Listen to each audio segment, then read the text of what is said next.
On January the 5th, Bangladeshis go to the polls for a controversial election. I'm Layla Milana Allen, the Economist's Asian Multimedia Producer, and joining me is Simon Long, our Banyan columnist. Now, Simon, this is quite an unusual election because we actually know who's going to win, don't we? We do. There are two big parties in Bangladesh who've alternated in power for virtually since independence in 1971. There's the Awami League, which is in power now, and the Bangladesh Nationalist Party, which is the main opposition. Now, the BNP is boycotting these elections. That means that already we know that the Awami League is going to win, because although some seats are contested, they're not enough to make a difference, and only by government supporters, basically. So this is a foregone conclusion. If the election goes ahead, the Awami League is going to be returned to office. There have been a lot of strikes and a lot of protests, many of them instigated by the BNP. What do you think that they actually hope to achieve? There's a very specific objective. Because the relationship between the two parties and their leaders, the Prime Minister Sheikh Hasina and Khaleda Zia of the BNP, because their relationship is so bad and so fraught, that in the past what has happened is that before an election, the incumbent government has to step down, hand over to a neutral caretaker administration that will see the polls that can be believed to be more or less fair. During its most recent stint in office since late 2008, the Awami League government changed the constitution to get rid of that provision.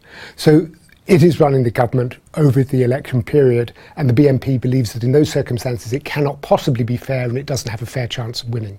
In the last month, there's been a lot of pre-election violence. Over 100 people have died. What do you think that means for what's going to happen after the elections? Bangladeshi politics has always had a problem with violence. Both big parties have at the grassroots a certain thuggish element that is willing to impose their party's wishes by the use of violence. Both sides have been guilty of it this time. A huge rally the week before the elections that the BNP tried to stage was banned by the government and blocked with some very ugly scenes on the streets by, in effect, Awami League hoodlums beating up the opposition. But equally, the BNP has lost a lot of its credibility and the moral high ground by indulging in violence itself, as has the Islamist party, which has been banned from taking part in these elections, Jamaat-e-Islami, which has also resorted to thuggery and violence. So what it means for the long term is that there's a problem of perennial violence in Bangladeshi politics, which these elections are going to do nothing to eradicate. And in terms of the legitimacy of the government, the second biggest party is the BNP, they're boycotting the elections. The third biggest party, their leader is under house arrest. And the fourth biggest party, as you said, Jamaat-e-Islami, they're not being allowed to run because Bangladesh has a secular constitution and they are a religious party. So how can Sheikh Hasina justify what they're doing with this election, and what will that mean for the consequences for the government after this election? It's going to be very difficult, isn't it? I mean, you could have added that, in effect, the leader of the second biggest party, Khaleda Zia, is also under house arrest. There's no way these look like legitimate elections. The government argues, however, that the way the constitution is framed, it has no option but to go ahead with these elections. Otherwise, it has no legal mandate. So it is following what it says is the letter of the Constitution. Some constitutional lawyers would dispute that interpretation, but that's their position. Also, it can point out that really the foreign reaction has been fairly muted to this. The European Union is not sending observers as it might, so it will lack a lot of international legitimacy. But India, which is the big neighbour and the main foreign influence in Bangladeshi politics, has not cried foul.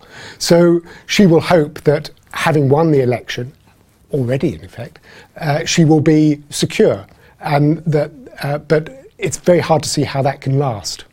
Is there a solution? What do you think is going to happen? I think there will have to be another election, that the Bangladeshi society and politics are split down the middle with two very big parties, and you cannot run politics without one of them. And at some point, some way is going to have to be found of accommodating the BNP into the political system and into an election, or failing that, you will see another non-democratic interlude when the army or some other force will come in and rule as a caretaker administration until normal democracy can be resumed. Simon, thank you very much. Thank you, Layla.